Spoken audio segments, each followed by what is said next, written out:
नमस्कार जी, राम राम दोस्तों। आपके अपने YouTube channel Hansraj Saran GK में स्वागत है, अभिनंदन है। जैसा कि दोस्तों आप थंबनेल में देख पा रहे होंगे, अपना राजस्थान के संदर्भ में 1857 की क्रांति की चर्चा कर रहे हैं। यदि किसी वीडियो अच्छा लगे लाइक शेयर व चैनल को सब्सक्राइब जरूर करना जी। अपने लास्ट चर्चा कर रहे थे कि सितंबर तक क्रांति देख ली थी, आहुआ में वगैरह यहाँ के ठाकुरों का योगदान।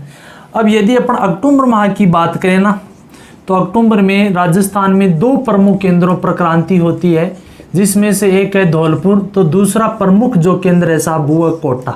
कौन सा है? कोटा।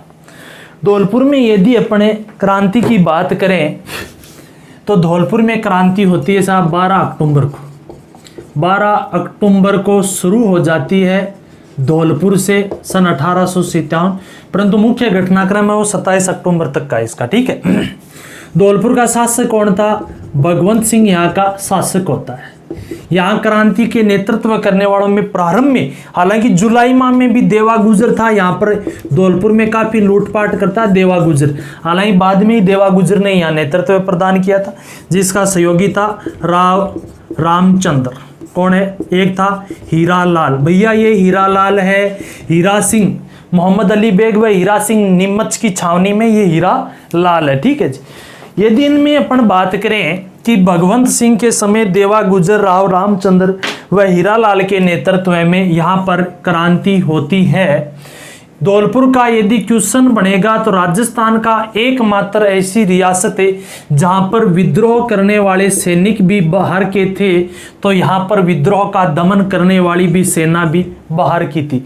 वो कौन सी रियासत है जहां विद्रोह बिहार के लोगों ने किया था? कहाँ के क्रांतिकारियों ने? तो ग्वालियर व इंदौर के क्रांतिकारियों ने यहाँ पर विद्रोह किया था। तो इसका दमन करने के लिए सेना भी बाहर से बुलाई गई थी। कहाँ से?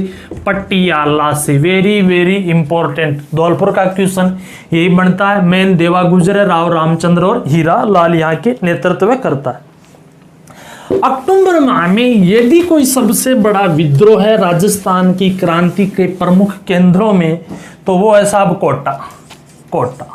कोटा का शासक कौन था? महारावल राम सिंह। यहाँ का पॉलिटिकल एजेंट कौन था? Major Burton. यहाँ बटालियन कौन सी थी? कोटा कंटिंजेंस। इसके अलावा क्रांति के समय तो भवानी व नारायण और होती है, भवानी व नारायणी और दो पलटन होती जो सैन्य क्रांतिकारियों की जो पलटनें थी, ठीक है जी। यहाँ कब हुआ विद्रोह? तो यहाँ होता है साहब 15 अक्टूबर सन 1857 को। कोटा को कहते हैं क्रांति का गढ़। क्या कहते हैं जी? क्रांति का गढ़ कहा जाता। यहाँ क्रांति का गढ़ है, छावनी नहीं थी। विद्रोह किया था किसने? जनता ने किया था। किसने किया था साहब? कोटा में जनता ने किया था। सुनियंत्रित व सुनियोजित नेतृत्व है यहाँ पर, सुनियोजित व सुनियंत्रित। यदि क्रांति जहां हुई है तो वो कहाँ हुई है साहब? कोटा में हुई है। उसके बाद में सबसे भीषण विद्रोह हुआ था यहाँ पर कोटा का विद्रोह। कोटा में 15 अक्टूबर 1857 को क्रांति क्यों भड़की, इस बात को यदि समझना है तो अपने को चलना पड़ेगा 12 अगस्त पर। 12 अगस्त सन 1857 को एक छावनी कौन सी? नीमच। और नीमच छावनी में क्रांति दूसरी बार भड़कती है। किसको लेकर? जो हड्डियों का चूरा आटा में मिलाए हुए होने के कारण। और यहाँ पर इस क्रांति का दमन मेवाड़ के सावरस ने किया था।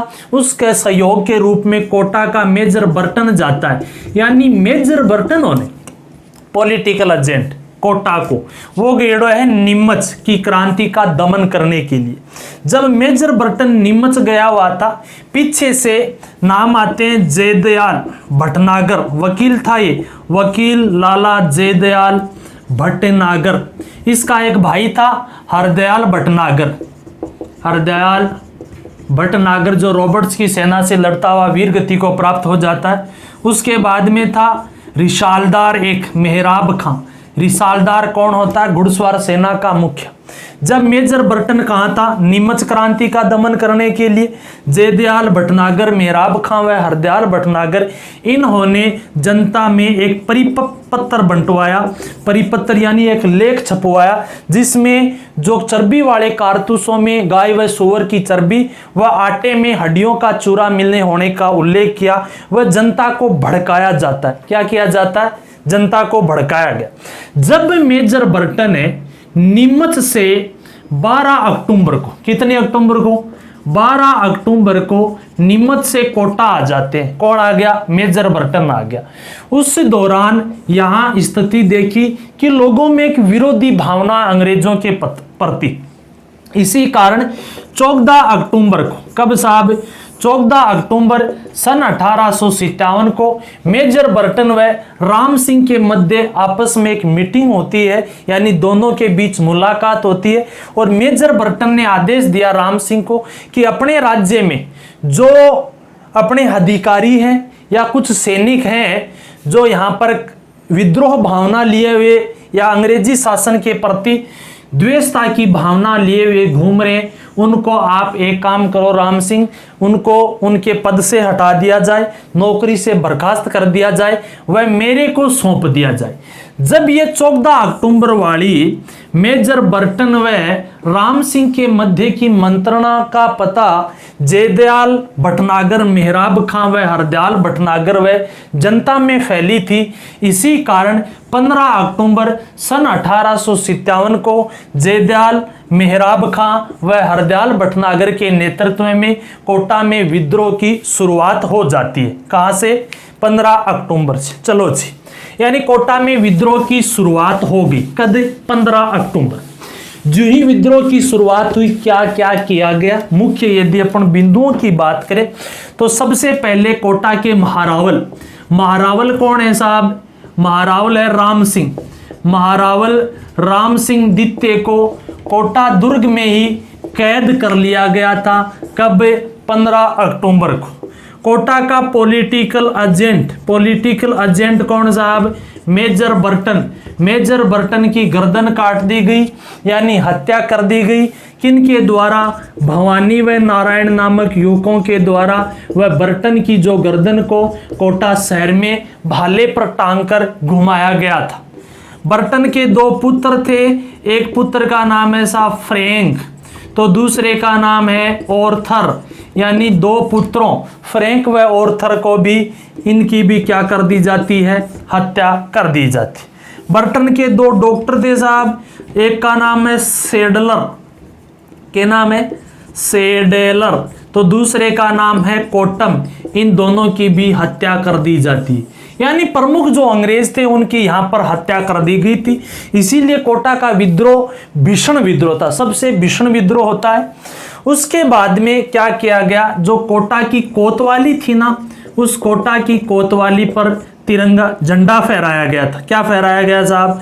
क्रांतिकारियों ने अपना कोतवाली पर झंडा फहराया था।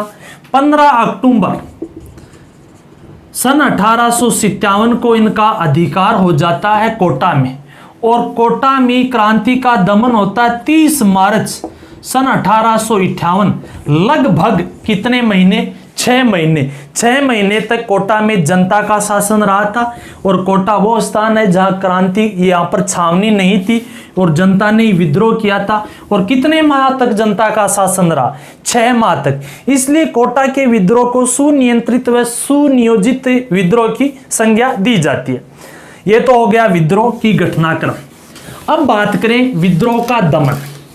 अब देखो, कोटा में विद्रोह का यदि दमन की बात करें तो दमन करने के लिए रॉबर्ट्स के नेतृत्व में अंग्रेजी सेना आई थी, और जिसका साथ दिया साहब करौली ने।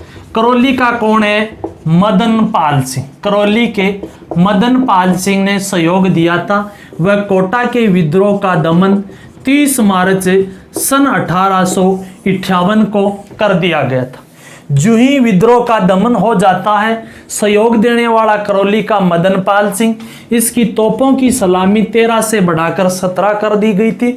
वह इनको कमांडर की उपाधि दी थी, GCI की उपाधि किसको? मदन पाल सिंह को।